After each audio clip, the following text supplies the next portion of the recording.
Great. Well, fantastic. That's it. Welcome, everyone. Welcome to the Guitar Builders Collective chat. You may notice this week it's a slightly different lineup for us all. Mark and myself are here, but we're joined by Nick Petrek from Petrek Guitars. Hi, Nick. Hello. Hello. Nice to meet you again. Yeah, Nick, we were just discussing, Nick's been on before, but that may have been, I can't remember the date. It may have been 3 or 4 years ago, maybe. Yeah, something like that, yeah.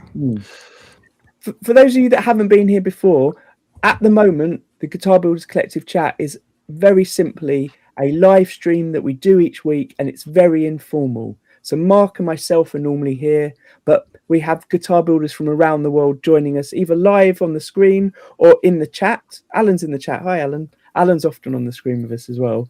And we just talk about what we're building at the moment and things we've seen that we're interested in. We don't always have a topic, but we started that about a year ago. Prior to that, we had a very organized weekly live stream where each week I invited a guest, a guitar builder like Nick, or a pedal builder, or a guitar player, or an amp builder. And we spent an hour and a half, 2 hours discussing with them in detail their process, what they were interested in, the tools they used, and just going off topic as well, but mainly focusing on guitar building. And that was great. We did about maybe 80 episodes of that over on my own channel, Devon Sons Guitars. But what I found was that was quite a lot of work for me. So what I ended up doing was setting up this channel where we have these informal chats. And I took the whole archive, that 80 episodes, off of my channel. It's now on this channel. So if you read the description for here, you'll see a link to the archive, and you'll see a link to when Nick was first on, when we talked to him. But I think it was a couple of weeks ago, a month ago, I happened to mention to Nick that I was resharing that archive, and he said it'd be great for him to come on because he's got a particular project. And that spurred me on again to start inviting guests on and to have that more in-depth, focused chat with them. So the thing we really want to talk about with Nick is your most recent 10-part video series, Nick. Do you think you could give us a sort of overview, a very simple overview before we go in depth of what that series is about? Yeah.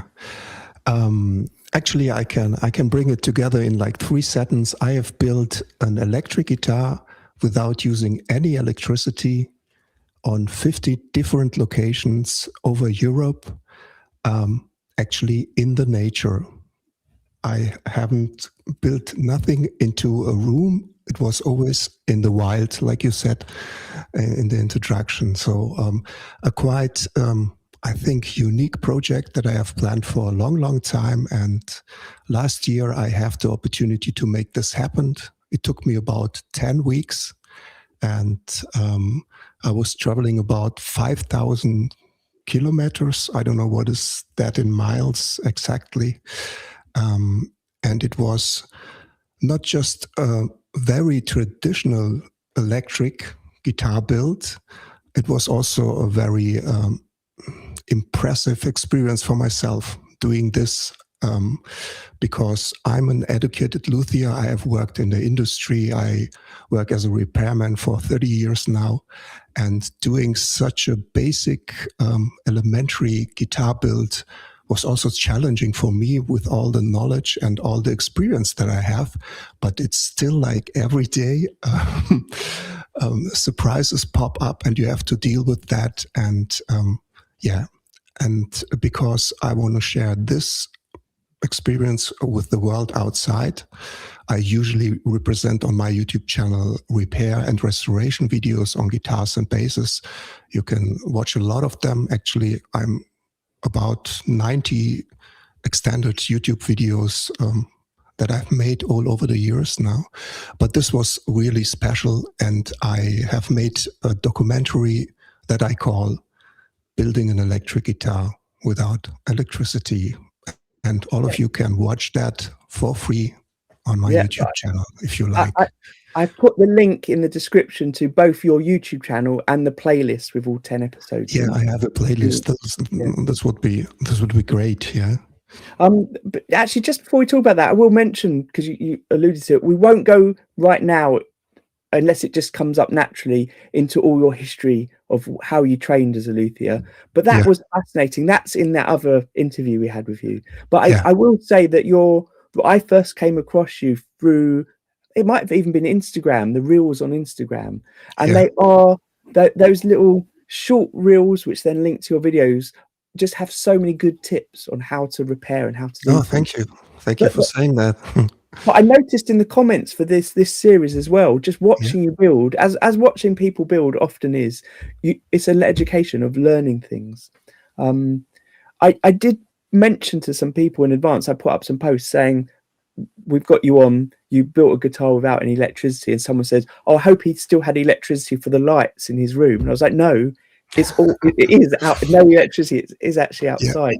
What I really would like to do, I'll show some clips in the background while we talk in a minute. Yeah. I Feel just want free. to go over a few, just to trail ahead. I'd like to talk about a few things. I'd like to talk about Yeah. where this idea originally came from. I'd like to talk about not just the tools you took on your journey with you, but along the way, the tools that you use that belong to other people, that belong to your family, that belong to your friends, Yeah.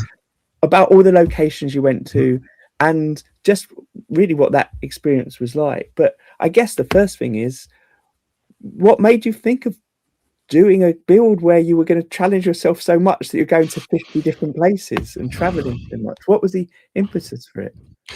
Actually, I have announced this build 5 years ago, 6 years ago, because I have built the so-called Frankfurt historic guitar, which is made out of a very special piece of wood. I used to work on a very old traditional music store here in Frankfurt, where Elvis Presley has buy a guitar, and all the big, like Gary Moore and Rolling Stones, they were like customer of this shop. And then the shop was separated, and we have to move from that location. Actually, the shop was at the same location since 1908, so more than like 100 years. And then I found this piece of wood, and I thought I have to build a Telecaster out of it, because it was a piece of pine wood, actually above the register where we actually put the money in when we sell something. And so this piece of wood has seen everything, has seen listened to every tone in this shop. And so that was like my first art built instrument, not for sale, just because of the history of this piece of wood. And this gets very popular here in Frankfurt, in my hometown, and a lot of locals write about that. And then actually the biggest TV, how do you call it, like BBC, and visit me in my tiny luthier workshop, and they ask me, so, and what's your next project? And I already had a piece of that lock that you see behind me in my workshop. And the end scene of this video is like, I'm going to build an electric guitar without using any electricity. So I have announced, and so there's no way out. You have to do that. So, and last year I've made it happen. Yeah. But for me, it was always like, when people see or watch this series, there's a lot of like curiosity, and a lot of people say, is this even possible? But if you go back in time, not so far, a couple of decades back in the days, this was like the daily job of luthiers. They have to do everything by hand, and not just like me for 10 weeks for their whole life. Yeah. You know what I mean? So it's like, this was like usual back in the days. And I just want to bring up this tradition and show the people that it's still possible. It's not about me. It's not about my knowledge. It's about the craftsmanship. Yeah. Yeah, I must say, the very first thing or one of the very first things you say in the first video is about coming on a journey with you, and you talk about how strenuous it's going to be. And the first thing I thought was, how strenuous can it really be? And then in that first video, we see the effort you go through, moving large bits of wood, cutting it by hand. We'll talk about that in a minute. Do you mind if I just share on the screen a bit of that first video while we're talking? Can you tell us a bit, because I found it fascinating, how the story is being told throughout the whole process of where things come from and how they relate to you. Could you tell us a Yeah, bit about where the wood came from and your family connection there? yeah, for sure. Actually, this it's walnut was cut by my grand uncle, and this is the attic of my aunt. My uncle is like he's dead for a couple of years now, and this log was air dried for about. It was cut in '99, actually, for 25, 26 years, and the situation that you can see me here working in, this is about 38 degrees Celsius underneath in the attic. So it was so horribly hot. But I wear this overall because it was so dusty, it was so dirty. So I have to protect myself a little bit from all this dirt in this attic. Yeah, actually, this piece of wood is grown on my family's land for decades, and I decided to build it out of this wood. And a special reason why is because it's uh, air dried. It's not like in a chamber dried down in a couple of months or couple of weeks. This is really air dried for about 25 years. And this is so important. And I talk about in the first episode about wood selection if you have a project like this, because I think we didn't mention it before.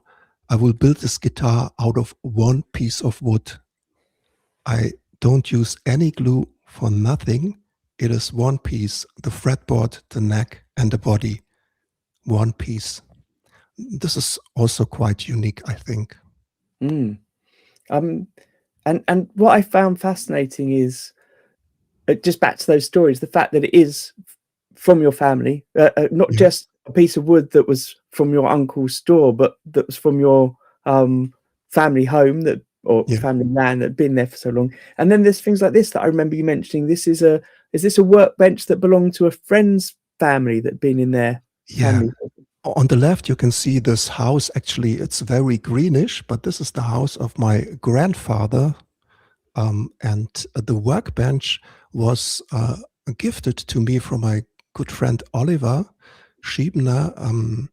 Actually, his whole family was for about, I think, 5 generations. They were carpenters, yeah. And Oliver is an architect and a photographer and a very kind person, and they have to move the last workshop. And he asked me, "Do you need a workbench?" So I pick it up and bring it to my parents' house. And at the point when I was bringing this to my parents' house, which is about 1,000 kilometers, and they live in Croatia, I live in Frankfurt in Germany, I didn't have in mind that I will use it for this project. But it was good that it was there, because at the beginning, I have to do a lot of very massive wood sawing and wood planing. And without a very good workbench, this would be even more exhausting than it was at that point. Yeah. Yeah, I don't know. I know with me and Mark have spoken before about maybe the importance of storytelling in the videos to make them interesting to watch. And your series is 10 episodes. There's quite a lot to watch, but it is very Yeah. compelling. And those sort of elements add a lot to it. Oh, thank you. Even the saw is from Oliver, from the workshop of his um, father, and that I'm using here. This is it's called Ulmia. It's a German product. Yeah. So, But you know this. The whole concept is. I'm not a filmmaker, and I don't see myself as a creator, or I don't know what. Yeah, I just I just follow my work with my used iPhone. I even don't use a camera for that. Yeah, to be well, honest, no. that may be the case, but you've definitely got an eye for putting things together. Yeah, It yeah, does show. because this is my workflow. This is my workflow, and I I just it's like if you visit me at this place where I work, and we have a little talk, and I just do my work. So this is like the idea behind that, to show it in this perspective. Yeah. But thank you for that. Thank you for that. I don't think about that. I just cut it like I think it's okay for me. Yeah. Todd's in the chat. Todd's just said it's impressive building a guitar like this, and it seems intimidating. Thanks, Todd. Yeah. I think I honestly though, you feel the effort that the workload that goes behind it all. So look, just to give a bit more context, because obviously we've all seen the Mark, myself, and obviously you have seen the series, but the idea is you're building it, you're going to 50 locations, you've got your car, which we'll talk about in a moment, and you're transporting things around, sometimes using tools in those locations, but often taking your own tools around. How did you go about? What did you do to start packing your car? Did you have just a list of the things you need, or do you already have a portable set that you had, like spare tools that aren't in your workshop normally? No, these are really my workshop tools. I don't have any spares for that. Yeah. And this was all like in a small military bag. It was like a rucksack in this size. I will show it you can see this in one video. And I was forced to make it in 2 turns. Actually, the basic idea was I just hit the road and I try to make it happen. It doesn't matter how long it takes. But I have a little bit of trouble of my car because my technical inspection was at the date when I was like 1 month on the road, and my car was totally rusty. So I got in deep trouble, and I have to have this car to make this project done. So I was working like 1 month, and then I have to hit back to Germany.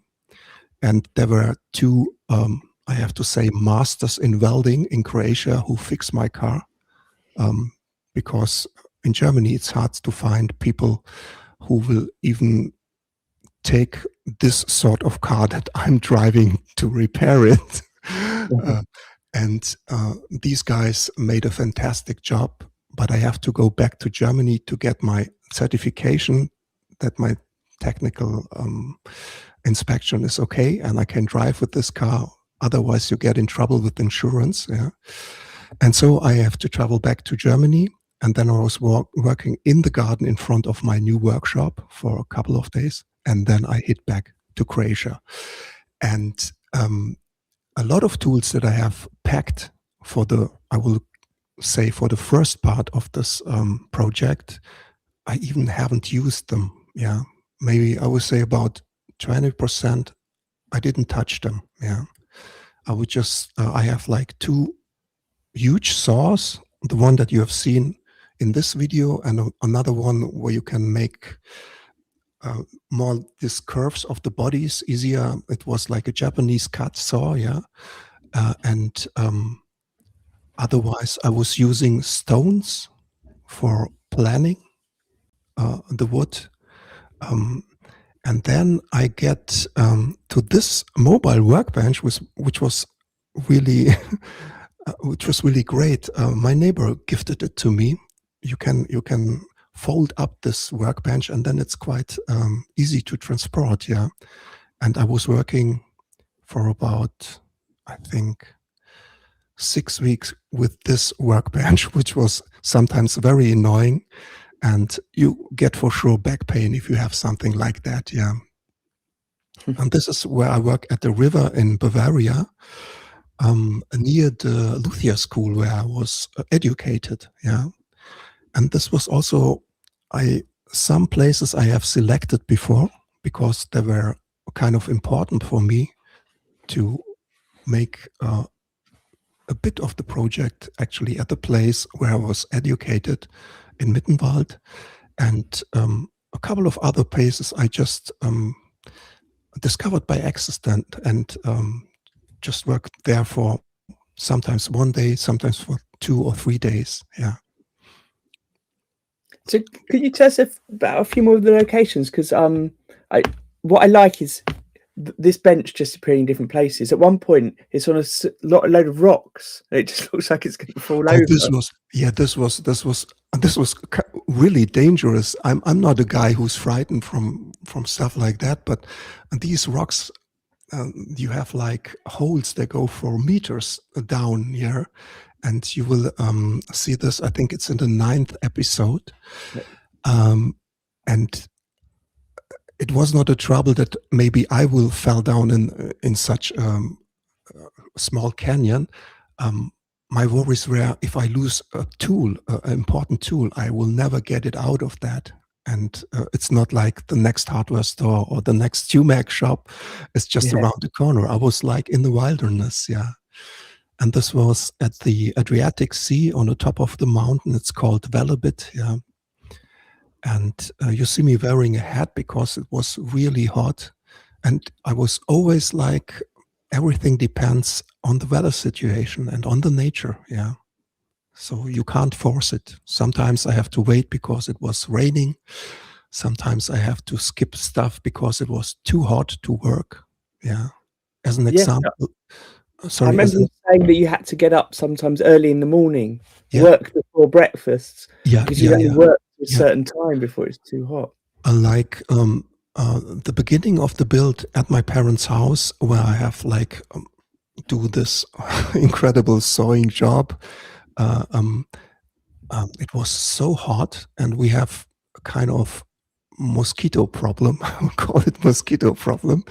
So I decided to wake up like 4 o'clock in the morning, and when the light was possible that I can film it, I started to work.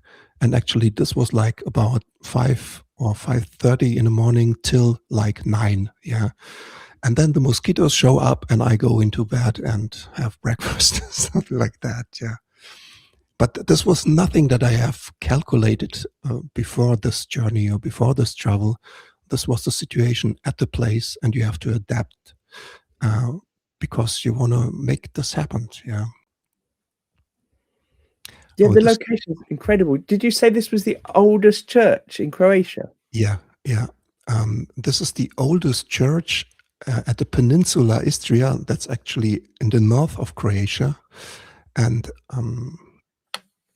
I discovered this place like 3 or 4 years while traveling with my off-road Jeep by accident. And it was such a cool place. And I can remember this tree. So I thought, because it was a really hot day, I thought, okay, there's a tree, there's a shadow, I can work there for a while. And that's what I did, yeah. And it was really nice because all over my travel, I met so many people. I just have a few on my, that you can see on the video just for a small amount of time, because it's more about the work and not about my private life during this journey, during this process. But it was incredible, especially on this place. There were like, I think 5 people coming up because they're interested. They say, "Oh, what's going on here, man? What are you doing?" And I tell the story, and most of them are very interested. And yeah, it was really cool. It was really enjoyable. Yeah. Yeah, this is my car. This is my car. And did you say you sleep in the car? Yeah, yeah. Actually, this is a small mobile home. I have like put out the seat on my right side and made a special construction that I can sleep there. And in the blue box, I think it's an army box on my top, there's all my stuff. And that's it. Yeah, I have a separate electric solution that I have built myself, something like a power station. And I have enough power to charge my batteries, to charge my iPhone. I can be about 7 days without any connection to, yeah, to the civilization, if you want to call it like that. Yeah. So I'm sure some people will say you're crazy, but a lot of the people that are watching this will be very jealous because they want to do it. But actually, what you say at this location at the church, a girl showed up. There's in Europe, there's something like van life very popular at the moment. So you have some kind of a van and you live there and you travel with the van. A lot of young people do that. And she was actually a wood sculpture from Munich. So also a Yeah. craftswoman, yeah. And she stepped to me and asked me what I'm doing. I explained that, and she was watching for a while, and then he just come to me and say, "Do people say that you are crazy?" So that was like she said in Croatian because the mother was Croatian, and I was laughing, and I said nobody has ever said to me, but maybe a lot of think about in that way. But it's okay for me. Yeah, of course it's crazy. Yeah, yeah. Well, I don't think it's so crazy. Like I was about to say, sometimes it gets a little claustrophobic in the shop. Sometimes I just want to get out of the shop. Sometimes even like I want to shoot some video out of the shop. Like it just feels like the shop gets boring after a while. So it was so lovely to see the outdoors, the fresh air, the rivers. You would like little fires and you get all cozy by the fire. I mean, it was so great. Yeah. Actually, this was like a kind of, I don't know, tradition that I also didn't like think about before, because I like bonfire every night when I at my parents' house and they have a big garden. I make a bonfire. I love that. Yeah. I had the idea that on every location where it's possible, yeah, that I light up the wood that I have like carve away.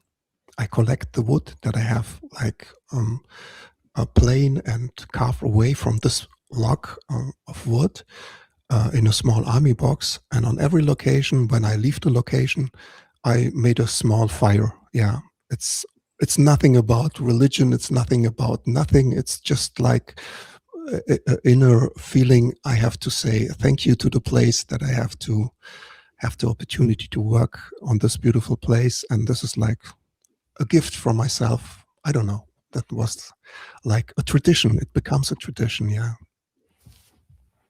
Yeah. definitely added to the storytelling element. I liked that. You always had some really interesting bits in it about that sort of revealed your thought process. Maybe I can't remember what you were doing. I think it was when you were cutting out the actual body shape, but you mentioned that you know exactly how long a saw stroke is, and you were going to count every single saw stroke you did and ask people to guess what distance your saw traveled in that whole thing. This was like the contour of the instrument, not the neck, just the contour. And if you're doing jobs like that, usually also like sanding, they are very time consuming. Yeah. And then I got the idea, okay, I can count the strokes that I need for 1 centimeter. Yeah. And the wood plank is about 6.5 centimeters thick. So for a short explanation, if I need like 10 strokes for 1 centimeter, which was far more because this is hardwood. So I have like 65 centimeters. I have cut 65 centimeters. Yeah. And then I take my, how do you call this? Laser? Is it a laser? A lace. Lace, yeah. And I calculate the full length of the contour of the body, and I just make some maths. And I was totally shocked about about the result. At the end, just cutting the outer lines through this log was like I was cutting 34 kilometers of wood. So this is crazy. If you're doing that, I think it took me about 5.5 hours to make this happen. Yeah. And my right forearm was like, I don't know, like a boxer. It was totally, yeah. It was very physical. But yeah, this is, maybe I make these calculations that is not too boring for me, but it's also nice to know about that. Yeah. because this is a long distance that you have to cut. Yeah. So were there quite a few things in this process that you haven't done before? Or is it have you made a guitar completely from one piece of wood before like this? Yeah, I did. Obviously not on a journey. But... Not on a journey. Actually, one of my first builds, I was about, this sounds ridiculous, but I was 17. It was my third guitar that I have built. I've built it out of one piece of wood, but I've glued on an ebony fretboard and I think a headstock veneer. Yeah. But you can't compare this build with what was happened last year, because I was just a young guy building guitars, or try to build guitars without any knowledge. And now this is me 30 years later, with quite a lot of experience, making it really, my goal was not just to build a guitar. I want to have a guitar that has the same quality, the same precision, like I did it like I have done it in my workshop. So this was like my challenge, not just to build an electric guitar. It has to be, at the best level that I can make in my situation with my knowledge after 30 years being a luthier. So presumably, even with 30 years of experience, there's things you learn in this whole process. Is there something that sort of came out that you weren't expecting from it? Yeah. A good example is the truss rod topic. Yeah. When I was packing my stuff, I have also packed a truss rod. Yeah. And I was sure that I want to build in a truss rod, because everything, you have to have a truss rod in your neck. Yeah. But because I was releasing the tension of this piece of wood in such little amounts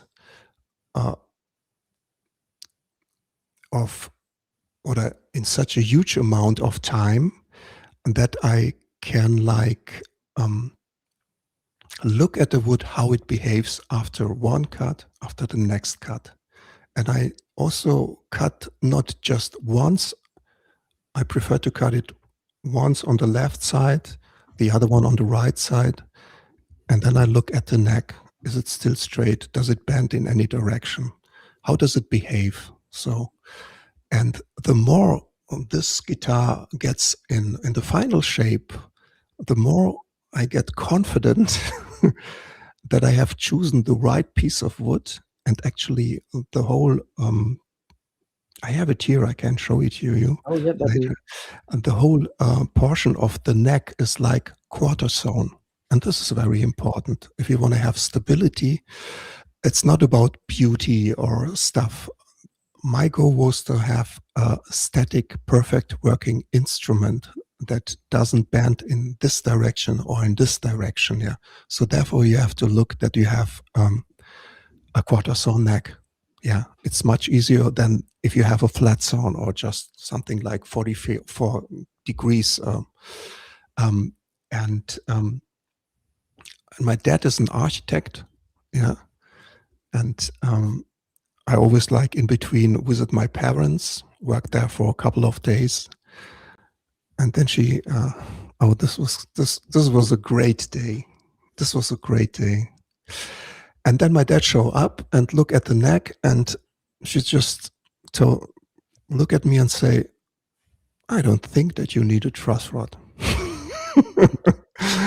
And I was like, of course I need a truss rod, yeah. And she just walked away and said, really? And I thought, maybe it's the time to take a risk. And it was a big risk. It was actually, you can totally fail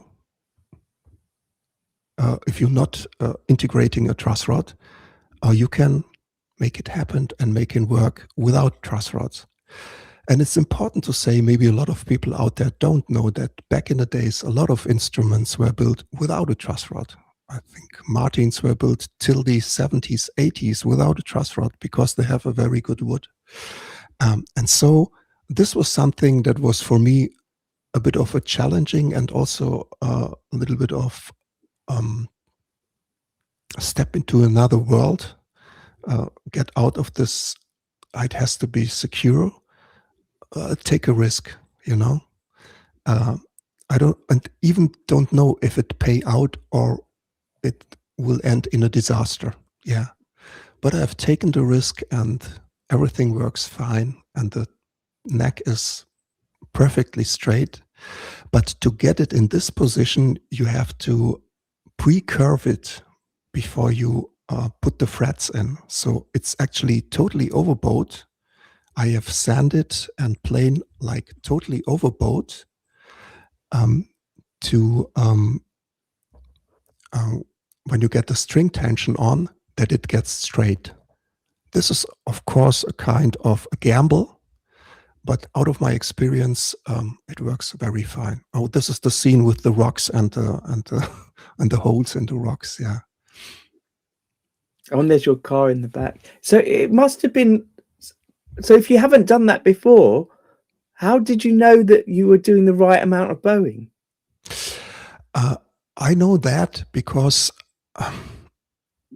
I have done about 30,000 repairs in my life. Fair enough.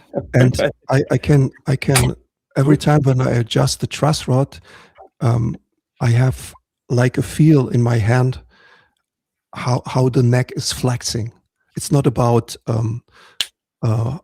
is it like to the left or to right. It's about how much pressure do I have to apply to make it both in this or in that direction. So I think this is like something that you have in the fingers. And when I adjust the truss rod,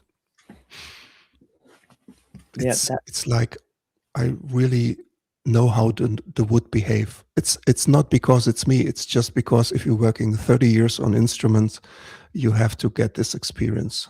Everyone out there who's working for about 30 years on not just guitars, doesn't matter what, has made his experience and can use them therefore, yeah. But this was one of the very controversial topics and maybe also a bit provocating from my side. But I also like to have a discussion about that. You know what I mean? Yeah, no, Mark and myself were talking about it off air before you came on because I think, am I right, Mark, that you're definitely a proponent for why do we need things like that? Yeah, for sure. I mean, I have a vintage arch top that doesn't have a truss rod from the 50s. Like, yeah. And then obviously, like I have some vintage flat tops too that didn't have truss rods, but they had like at least a steel rod in them. So like people have been making guitars without truss rods forever. It's not a big deal. I've made 3 guitars without truss rods, but they have carbon fiber reinforcements in them. So yeah, I think the idea is like questioning whether we need them or not. And you think about like Ken Parker's arch tops. He doesn't have truss rods in his arch top necks. He reinforces them with like resin-based linen, but there's no truss rods in them. Yeah. Okay, cool. Yeah. You have to keep in mind if you cut a neck like at the first fret, yeah, and you look at the truss rod channel. I was building bases in my education, and we have these 1 centimeter on 1 centimeter truss rods. Actually, it's I think a quarter of the size of the neck that you have to root, that you make a channel, so you weaken the natural structure of the wood to put something in that makes it more solid. So it's and my idea was if you're building an instrument out of one piece without any gluing joint, it will massively influence if you put a rod in.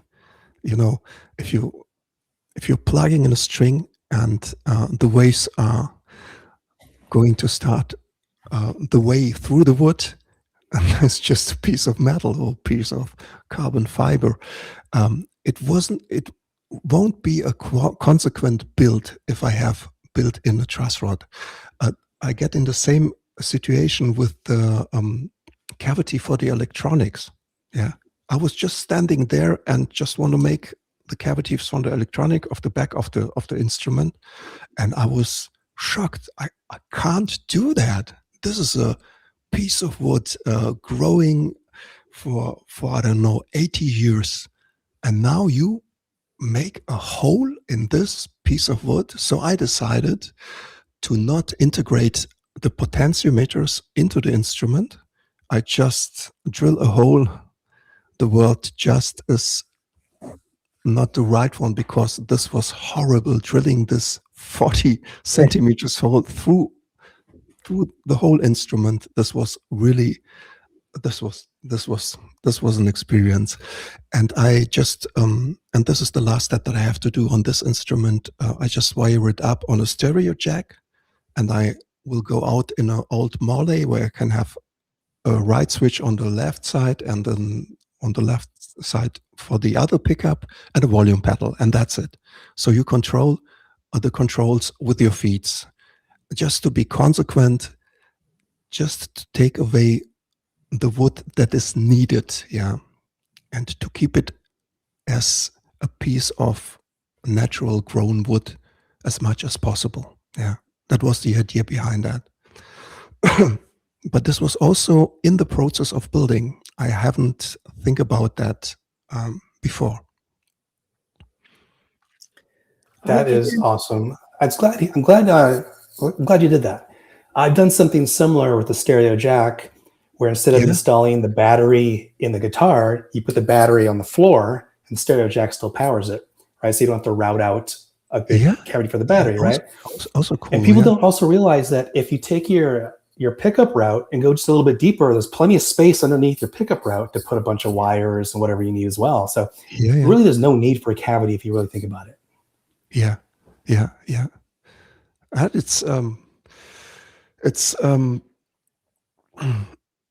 it's also like, for me, it was like the respect from the piece of this wood, not to put something on it that my mind has like created, you know.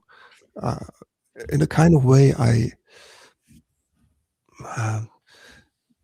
listen to what is really needful. What can I just not do? Yeah, it's not about I can make bindings and I can make that and this will, because I'm such a cool craftsman. It was more the wood that was like showing me the way. Come on, Nick, don't hurt me. It's okay. You don't have to make this cavity for the electronics.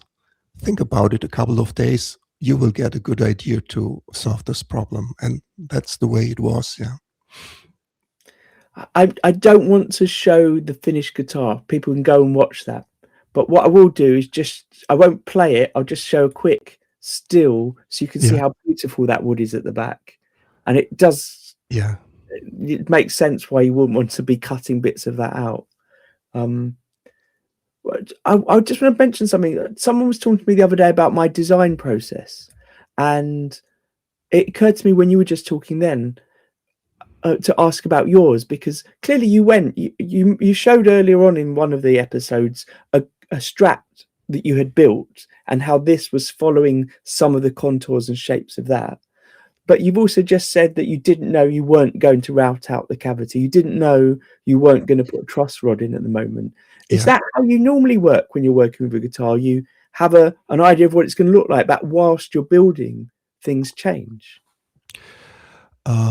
Yeah, this happened, but actually this is my model drug that I have developed, and this is the name of the model. It's written like drug, but in Croatian it's like something like mate. Right. English said mate or companion. And I have built it also after a jig. I have a jig, and if you put on the jig on this instrument, it's not like on this side is like 2 millimeters left.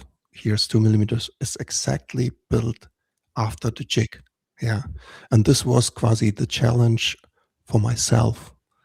Not to say, it's a free build and it doesn't matter. The cutaway is a little bit deeper. No, I have my measurements and I want to make it like that. So it's the same. It's the same jig that I use when I build instruments. Yeah, you can see the one. Yeah, I've got a different. I can share a better picture of it. Hold on. Yeah. But although it's the same as what you, there it is. Here it is. Although it's the same design, you've made those changes, like not having the truss rod in it. Yeah, this is the same design, and but this is like a wangy neck and a pine body with a maple top. And you see, I have also used these old NOS OBL pickups. Yeah, the same pickups that I use on my building an electric guitar without electricity project. Yeah, That they looked really interesting. Could you, because it looked like they don't screw in. You kind of use some adhesive foam to put them in. Yeah. I've did it like that because normally they have like these ears where you can put in the screws. And this was also a decision that I made while building this. And I said, this looks so ugly, when you have these like ears on the pickups. So I've cutted the ears and I glue it actually on the top in the cavity of the instrument. Yeah. So this is on your website, your designs. Yeah. This is a base. Almost the opposites of what you've got now. Yeah. So, so are you implying then you're going to be making another video? So March just said he had to go, so goodbye. Are you implying you're going to make another video in which you show the finished guitar with your off-board, your pedal, and your control? Yeah. That's the last thing I have to do. Yeah, the guitar is here. I just have to solder in the jack. Yeah, I will do this with a gas soldering iron. No electricity. Super. And I want to do it also on a special location here in my hometown, Frankfurt. We have the mountain. It's not really high. It's about 900 meters, but that's the only mountain here. And I spend a lot of time on this mountain, and I want to do it on the mountaintop.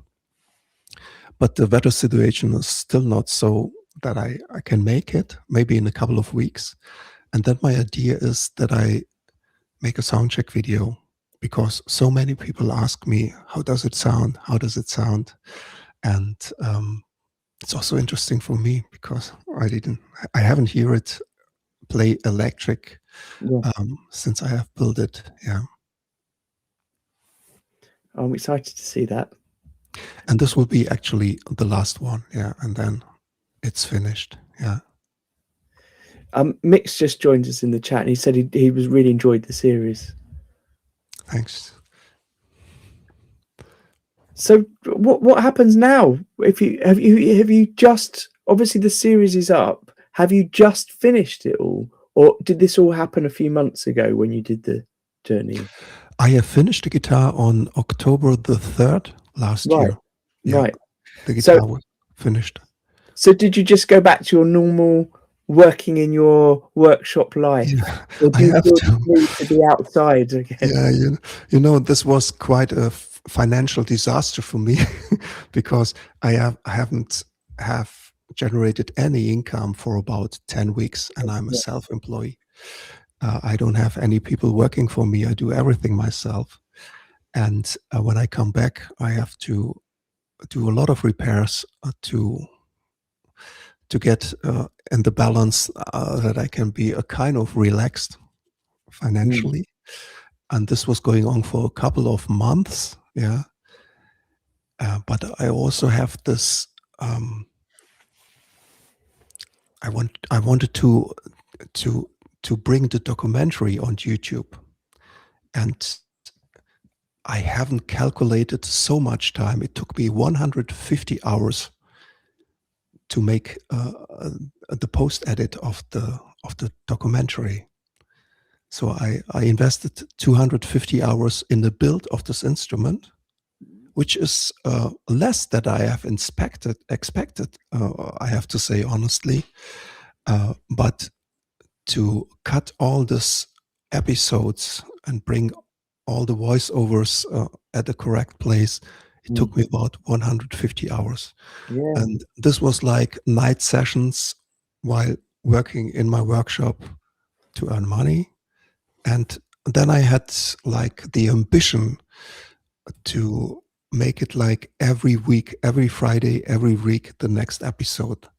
This was quite exhausting, I have to say. I know that you have also a lot of experience with social media, and that you sometimes just run out of gas. Yeah, it's like that. We are just humans. Yeah, and it's. I mean, just watching your edits of any of the scenes, it just makes me aware of, particularly the first scenes when you're cutting the wood, how many times you must have stopped what you're cutting to move your tripod and move your camera and then start again, and how much time, not only how much time does that add to the actual process of building, but I find sometimes it's disruptive because I'm trying to be in the middle of making and being creative, and then when you're moving the cameras around, sometimes I lose my flow a bit.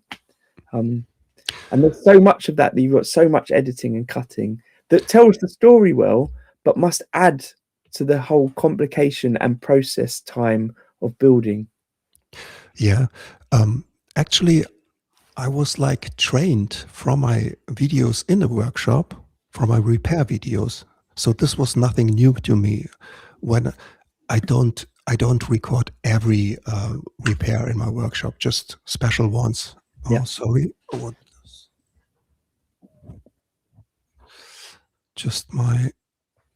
I just have to check something.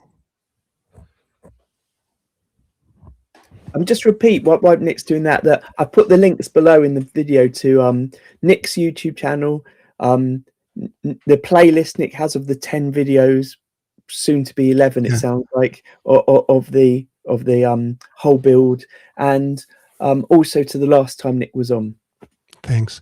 To come back to your question, so this was nothing new to me. Yeah, it was a way easier because I have a lot of space, in the nature.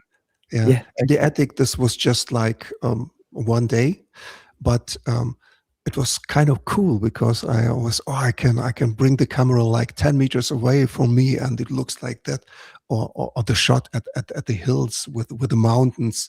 I climb up for about, I don't know, 50 meters, put in the camera, let it go, and then have to walk down, work, and go back.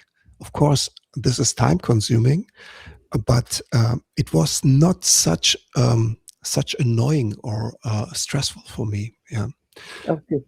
The cutting, the editing of the videos, this was exhausting. This was exhausting. Yeah. Mix just said he loves reverse headstocks. Was it always the plan to do the reverse? No. This was also I have built a lot of instruments with a reverse headstock because I love the style. It looks always a bit like Jimmy, and that's I like the taste. And also I have also a angled headstock. Yeah, it's not parallel; it's angled. And this was also a decision because I was like working on that, and I thought, wow, this plank is about 6.8 millimeters thick. Why not? It's better for the tone. You have more pressure on the nut. And this was also a decision that I made during working on them. Yeah, I decided to reverse the headstock, and I decided to angle it. Yeah. Do you remember? So part of that you just mentioned is because of the thickness of the wood you had. Yeah. Was the reverse just I can do it, so I'll do it, or was there something about the grain that made you think it looked? It was actually my very, very first electric guitar that I have built. Yeah, I was in the age of 16. Used to have a reversed headstock. Right. Yeah. And maybe because of that. Yeah. And Yeah. I also like Nuno Bettencourt. Incredible guitar player. And it's also like I think that the reversed headstock fits better to the shape of my guitar body of the truck, just aesthetically. I don't know why.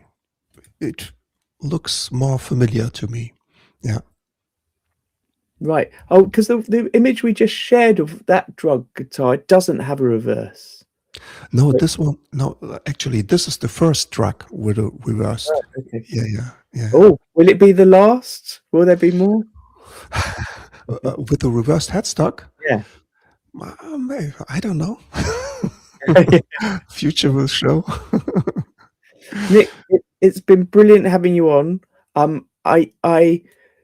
One thing I would say to people that are watching, one thing I really like about build videos is working in your workshop is quite lonely. It's quite, you're on your own all day long building. Yeah. And I love having videos on where other people building. And although you have your voiceover, you also sometimes just have the sounds of you working. And it's quite pleasant, I found, to be working next to a video of you listening to you working at the same Come time. on. It feels it does. It feels a bit like someone else is there. So that's a good point, Daniel. Yeah. Having videos on while you're working is quite a good thing to have sometimes. A bit of inspiration, especially when you're seeing how hard Nick's working. Yeah. Made me buck up what I was doing. Fantastic. Okay, great. Thanks for that, Daniel. Yeah. Well, thank you so much, Nick. And yeah, just a reminder, because Nick mentioned it earlier on, although he's got this series out, he does have lots of videos that are about repair and fixing as well. But when the first time Nick was on, it was because he just had a documentary made where a film crew had come in and you'd made a guitar using wood from your family home. Yeah. So that's also out there to go and look at. Yeah. This was My Greatest Story, yeah, where I've built, this was also a reversed headstock. A Telecaster with a reversed headstock. And the thing about this documentary was that it was made by a filmmaker. I haven't recorded myself. Was much easier for me.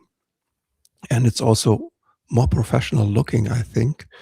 But it's a huge part of an interview at the beginning of this video. And we did it on German, which is not such a problem because you can make the translation on YouTube. This works very good. This was a totally personal thing for me because I have at the end played the instrument at the place where the tree was planted, where it was standing. And even back in this story without electricity, because I'm using my self-made power station and a not for me self-made little Fender style combo, and playing this instrument in the nature on my family's land. This was also a really, really great story. It's called My Greatest Guitar Build. You can also find this on my YouTube channel.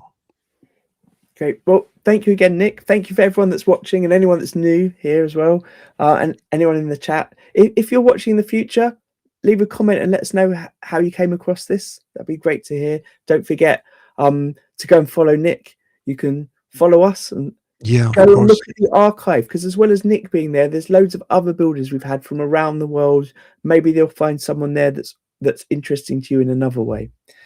Thank you again, Nick. Thank you, everyone, and good night, everyone. Thank you so much, Daniel. And we make the collab so we can share this conversation and this chat to hopefully a lot of people out there. And maybe you have also great benefit because the job you're doing, and you're constantly also active in this YouTube and social media. This is also great. I'm trying to go, but I will say one thing, that I do feel like having you back on has just inspired having guests back on again, because there is something about I find the archive of it being there as a resource for people not just for learning about building, but a bit about inspiration. So that archive is there, and it's always fun to grow it and have conversations with people for a second time, or even new people for first time. Yeah. Thanks for that, Daniel. Yeah. Great. To all the people out there, make beautiful things, make music, and enjoy your life. It's important. Yeah. Thank you. All Take the care. best for you. Bye, Bye. everyone.